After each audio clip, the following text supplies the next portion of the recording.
Hey, the difference between having faith and being a fool is subtle, but it's a very powerful distinction, and we're going to talk about it today. Faith versus being a damn fool. Let's talk about it. Welcome to the Yellow Chair Podcast with X, where we deep dive into the stories that drive our lives. All right, fam, I may ruffle a few feathers out there, but in my experience, many of us, and myself included, I've been here, we use this thing called faith to hide from what's really happening in and around our lives. We connect to this idea of a higher power, whether we call it God, spirituality, the universe, the energy, the unseen, the secret. It doesn't matter what we call it. We say we believe in it. We have faith. And we use this moral high ground sometimes to hide from what's actually happening in our lives. And I say that's foolish. And I think it negates the whole idea and purpose of what faith is. And I had to learn this the hard way. And over the years of really wrestling with this inside of myself, of believing in this so-called higher thing and not seeing it materialize in my life, I came to realize that I was actually hiding inside of faith and not leveraging it to actually empower myself with a story that gave me the best of all worlds, the best of the ability to perform, the best of my happiness, success, and fulfillment, the best in all manners of the word speaking. Like faith should serve you, not arrange you in a position where you turn a blind eye to what's actually going on in your life. And that's the fine line between being faithful and being a damn fool. And I want to talk about that here today. I define faith as, how do I say this? It's the empowering capacity to think, feel, and act as if the facts and circumstances of your current condition are not the determining factors in your outcome, in your possibility.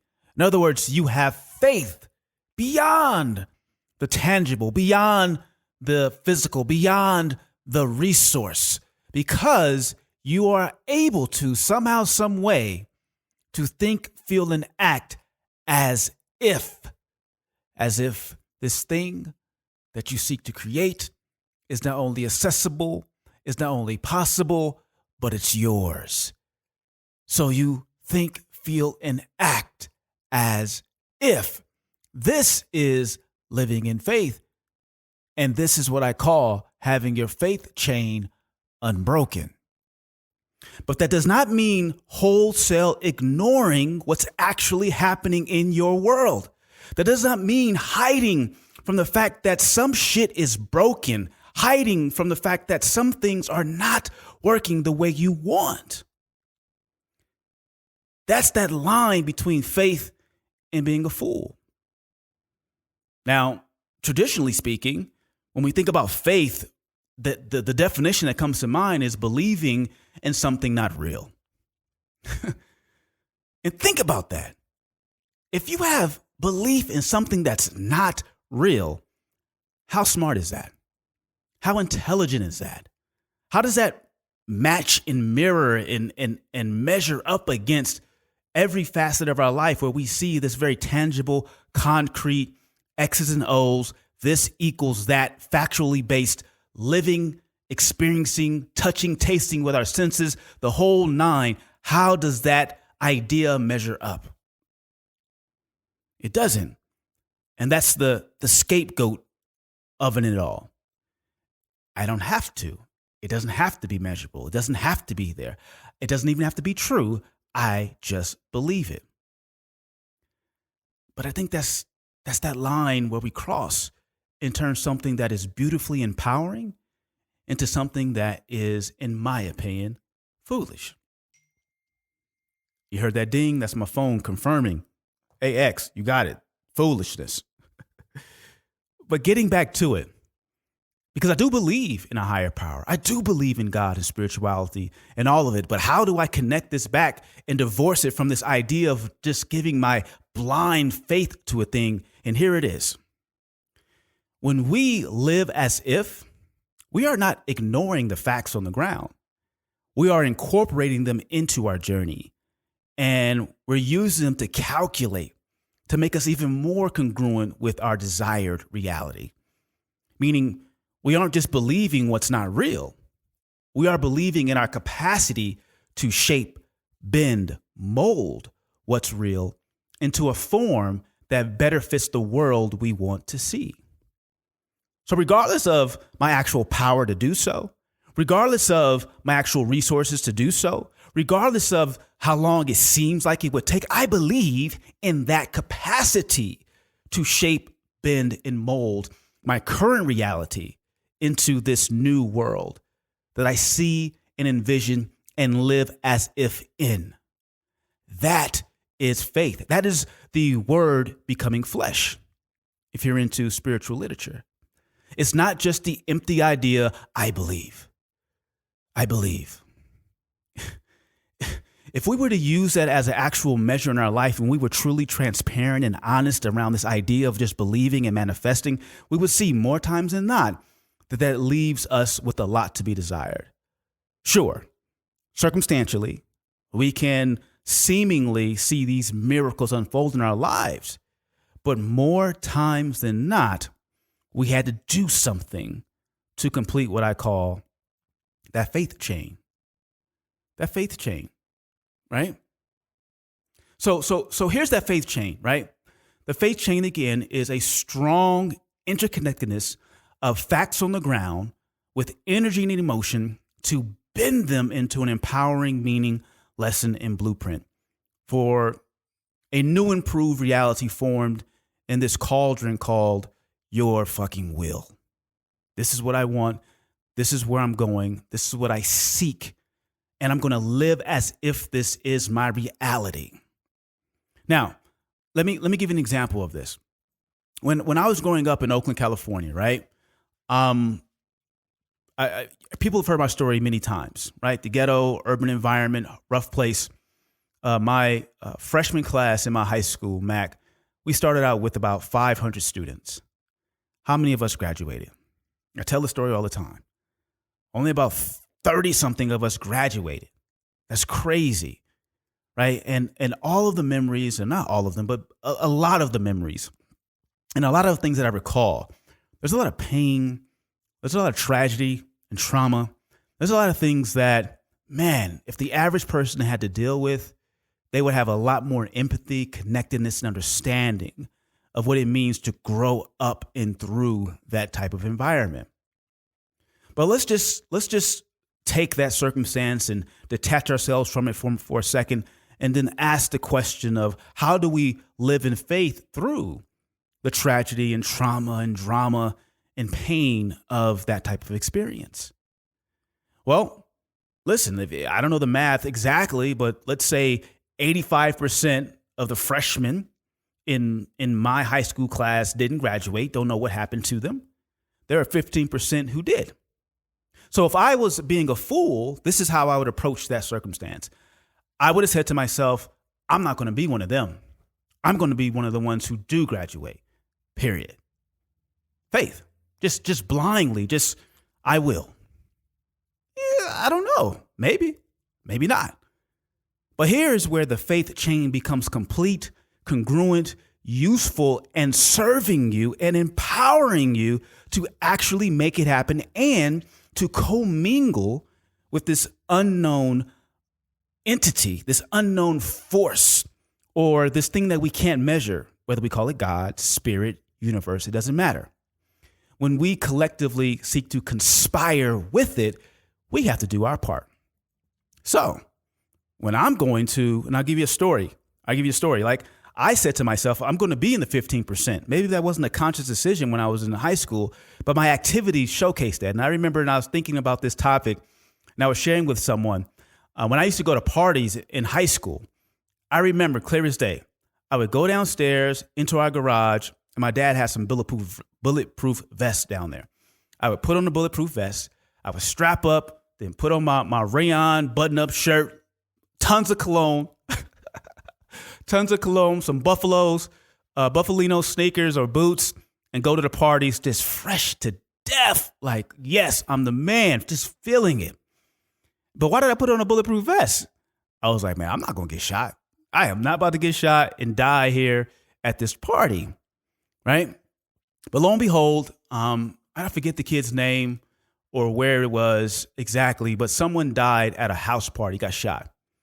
And I remember reading about that, and I was like, man, I got on a bulletproof vest. I'm not going to do that. Then I was like, wait a minute. What if someone shoot me in the head? And then I was like, damn, they don't have a bulletproof vest for your head. I look crazy walking around with a helmet.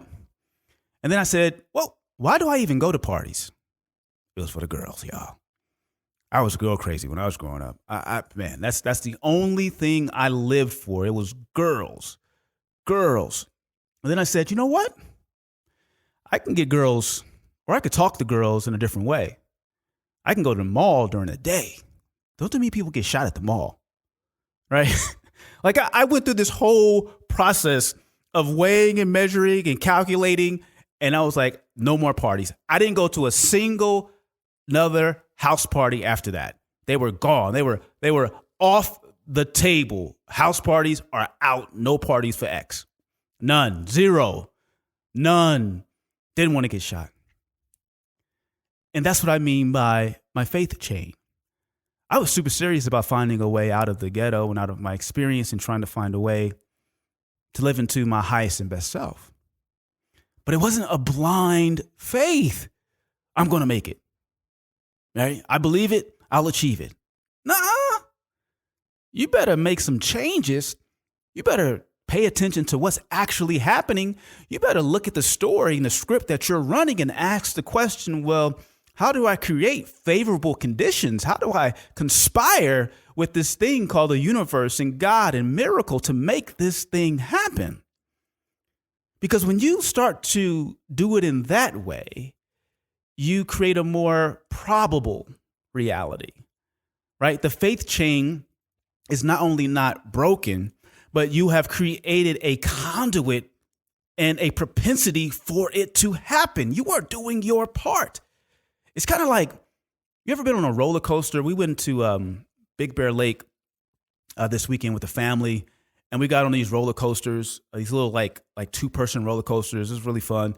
And you could actually control how fast you go with the brake. And I was riding with my daughter. She's 19.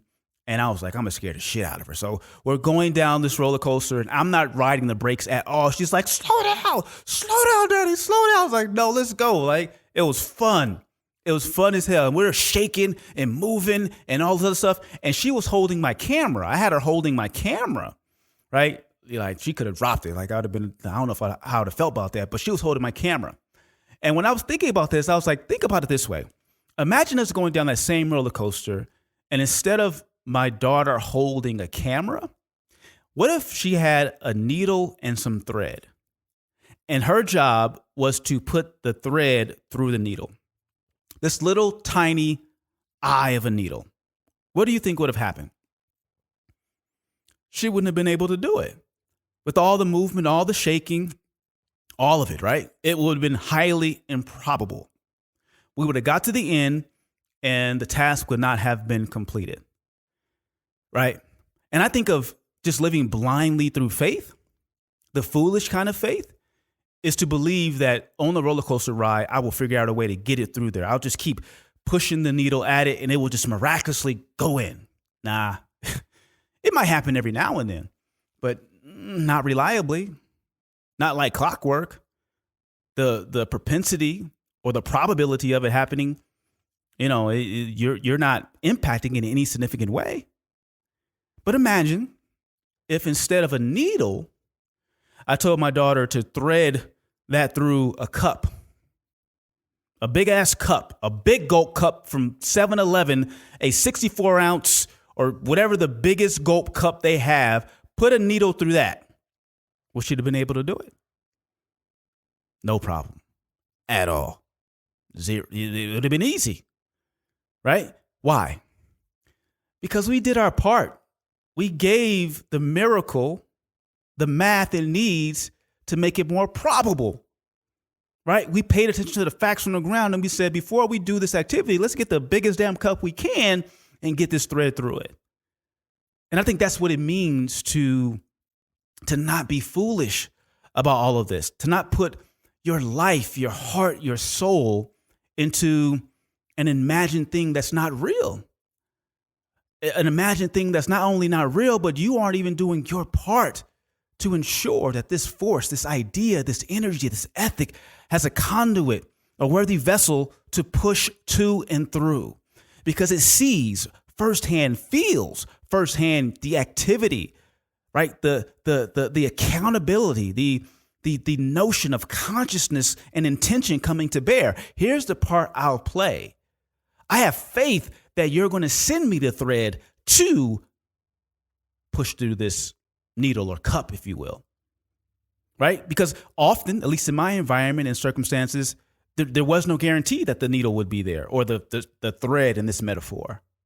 But as long as I tried to create as big of a damn gaping hole as I could, I was living as if. In other words, paying attention to the facts that are on the ground, the things that are actually happening, not putting my head in the sand and pretending that it's just going to happen because I believe it, because I feel it, because I have faith in it, because I got on my knees and I prayed about it. Listen, I come from generations of highly devout Christians who have given their life to being down on their knees praying for a thing. And the most moral, upright people you will ever meet. But they died poor. They died of circumstances alone. And I remember just kind of looking at all of these markers in the sand that said that faith alone is not enough. It's not enough. And it's foolish to do so. Doesn't make you a fool. It's just a foolish activity. It's not a strategy that helps you to conspire with that energy, to conspire with that thing that is out there, I believe, working toward our greater benefit. We have to create the conditions in our world to make those things probable and to create a space where the propensity for them to happen is governed by our capacity to play our part. Our part. So I want to encourage you here that your faith is magnified exponentially when it's not just a thought exercise. It's not a wish, a hope, or a prayer. It's more along the lines of an opening of the way, because you've created the conditions here in the parts that are tangible, factual, and real. Every part of it, you've done the things that you can in faith, living as if that the parts that are not needed, or not needed, the parts that you can't see, that you can't touch, that you can't measure, that you don't have access to, they're there. They're there. And you're working diligently today with what you have in a way that makes it all the more real. Real. And I'll leave you with this. What these parts all have in common, whether we're talking about faith or facts or anything else in between, the thing that they have in common is always you. You are at the center of it. So your experience, right? The theme, the story, the essence of how things will jump off, it comes to and through you. So how smart is it to remove you from the equation when you're at the center of it? This is your world. And the facts that are happening on the ground, the one that you stand in, are relevant. They're just not always the ones that will dictate the outcome, but they are the variables and the inputs that you have to play with. So why do you choose to ignore them? Right? I believe it's divine to face our reality and to still live as if, by courageously and heroically saying, watch me work. Right? You can't work in faith, or should I say, your faith isn't seen without work. That reminds me of Tupac in the song Dear Mama. He says, Mama made miracles every Thanksgiving, meaning I don't know how she did it, poor, with nothing, but she was still able to make a great meal every year. Faith. Here's the ingredients I actually have to work with. Now watch me work them into this great meal, because I have faith that these ingredients, right, the sum of the parts that I have, they don't equal this whole, this thing that I'm seeking to create. And this is the expression of faith, a faith that serves, empowers, and allows us to be of enduring impact to ourselves and those we love and lead. The other kind of faith is great for a bumper sticker. It's great for a movie. It's great for a line in a book. And the sheep out there who remove themselves from the center of their universe, their own accountability, their own will, their own power, right? Don't remove you. You are an important part of the equation. Have faith that the other part will be fulfilled if you play yours and live as if. And I promise you, your faith chain, if unbroken, you will experience the miracle when you handle the math. I'm out. Hey fam, thanks again for joining me in the yellow chair. I want to invite you to go even deeper, to take this to the next level by pulling out your phone and texting me at 800-425-2095. That's 800-425-2095. That's my direct number. Type in the word yellow chair. And when you text me, you'll be joining my X Factor weekly insider community, where I send out resources to help you to continue to storify your life and to lead your story. So don't miss that opportunity. 800-425-2095. Thanks again for joining me here in the yellow chair. Make sure you like, subscribe, comment, share these podcasts. We're trying to change 100 million people's lives, and you're a part of that. So thank you again, and I see you in the next yellow chair. I'm out.